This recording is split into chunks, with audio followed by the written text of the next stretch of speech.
nyuma y'igihe kitari gito atagaragara mu ruhame, General Sultan Makenga yongeye kugaragara mu ruhame. Ni nyuma yuko hari abari batangiye kugira impungenge batse yaba kiriho ubwo nawe ibitero bya FARDC nibyaba byaramuhitanye. Ku munsi w'ejo yongeye kugaragara mu ruhame.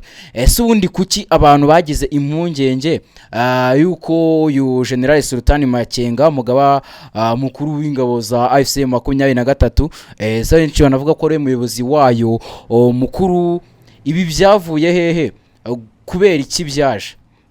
Ibyo rero nibyo tugiye kuganira kuri The Quick Times News. We kanda subscribe, ndaje ndakubwira no kwitangazo uyu mutwe warwanye ba AFC 23 n'ubundi bongeye gusohora. Nibiba byitezwe ko buri munsi basora itangazo AFC 23 ari igihe riba ari ryo kuvuga ku butegetsi bwa Kinshasa bwagabye ibitero ku barwanyi bo muri uyu mutwe w'ingabo za AFC 23.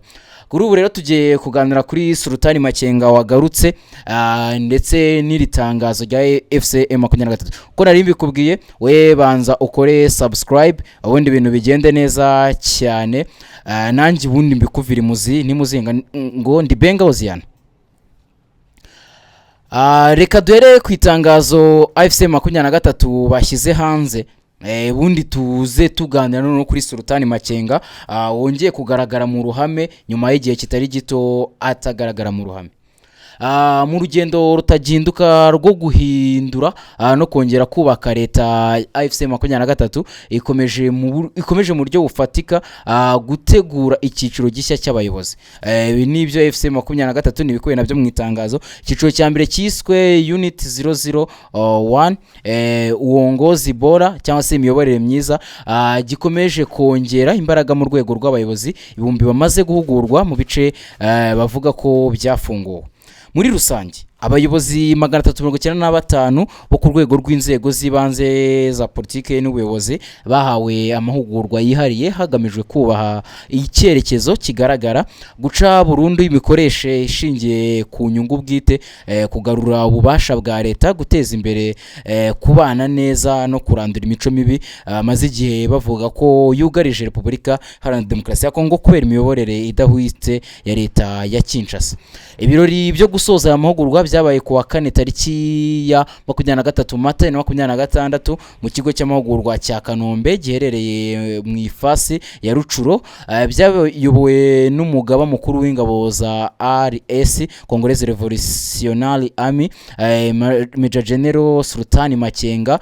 Hari kandi umunyamabanga uhoraho Benjamin Mbonima, guverineri wa Kivu y'Amajyaruguru Bahati Musanga Elasto, hamwe n'abandi basirikare bo muri uyu mutwe w'ingabo.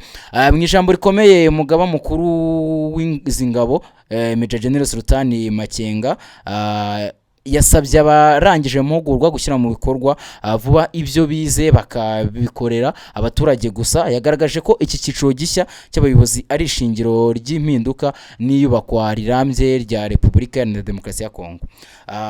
Mu magambo yagize ati ntabwo ari igihe cy'amasezerano ahubwo ni igihe cy'ibikorwa bifatika ku nyungu z'abaturage.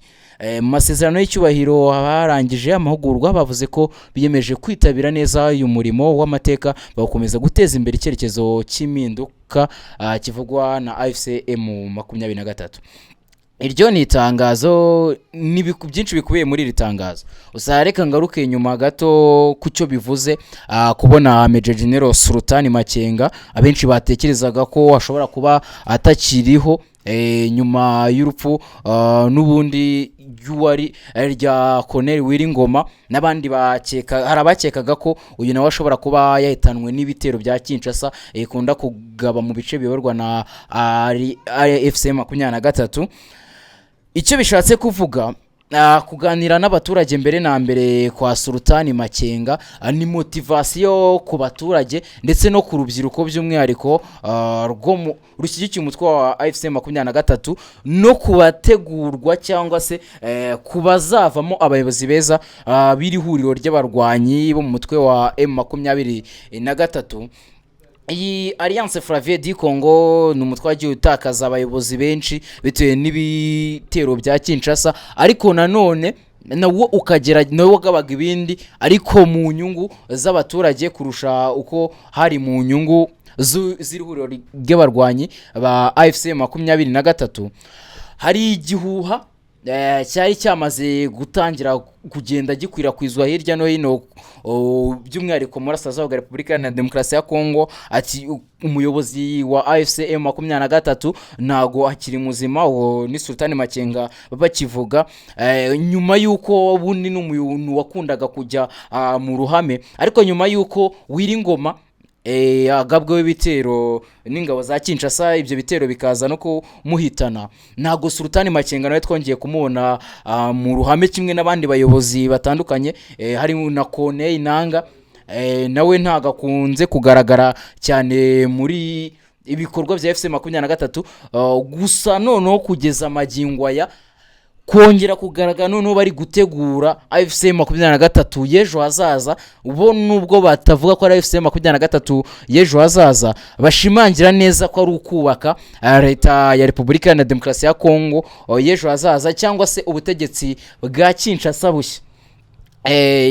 Ibingibi cyo biza gufasha noneho bantu bari bacitse intege bitewe n'ibyo bagendaga bumva. Abantu bamumyidagaduro bakunda kuvuga ngo ku mihanda, bitewe n'amakuru bakunda bumvaga ku mihanda yuko ashobora kuba atari abantu bacitse intege, noneho barongera kugarura imbaraga, cyangwa se barongera muri bo arongera kugarukamo icyizere bitewe no kongera kugaruka k'uyu muyobozi w'uyu mutwe, kuko bimaze n'igihe hari byinshi bimutegereje. Leta ya Kinshasa yari imaze iminsi iri kugaba ibitero kuri uyu mutwe w'abarwanyi ba AFC 23 mu bice bari kugenzura muri Minembwe, Masisi, bivuga ko na Rubaya ariko biba bimeze. Nanone hari ikindi kintu aje guhangana nacyo, nimba AFC 23 ivuga ko ishyigikiye kwishyira ukwizana kw'abakongomani bose. Hari abakunda kuvuga ngo abakongomani bavuga ikinyarwanda, iyo ni twirwaneho, ariko AFC 23 yo ni ukwishyira ukwizana kw'abakongomani muri rusange, atarijemo ibingibi ngo babakoresha ikinyarwanda ngo abangaba oya. Ibyo ngibyo ntago biri mu byo AFC 23 ibirajwe inshinga nabyo. Yo irajwe inshinga no guhuriza hamwe abakongomani bose.